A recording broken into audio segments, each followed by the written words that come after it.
నామం అనేటటువంటిది ఎప్పుడు చెప్పుకోవచ్చు అంటే దానికే మడి తడి ఆచారం కూర్చున్నాడా నించున్నాడాతో సంబంధం లేదు. ఏకవస్త్రంతో ఉండి రజస్వలా దోషంతో ఉన్నటువంటి ద్రౌపదీదేవి ఎలుగెత్తి భగవంతుడిని నామం పెట్టి పిలిచింది, పరిగెత్తుకొచ్చాడు.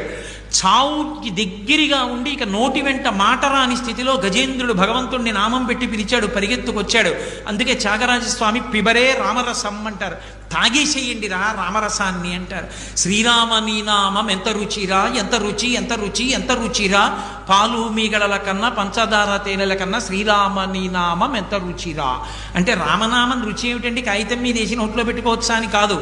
పెరుగు తేనె పళ్ళరసం ఇలాంటివి నాలుక మీద వేసుకున్నప్పుడు నాలుక మీద ఉండేటటువంటి రసాంకురములు దాని యొక్క రుచిని చెప్పినప్పుడు పరవశించినటువంటి మనసు ఏ స్థితిని పొందుతుందో రామ రామ రామ రామ అనే శ్రీరామనామం చెప్పడంలో ఉండేటటువంటి పారవస్యాన్ని పొందిన నాడు శ్రీరామ నీ నామం ఎంత రుచిరా.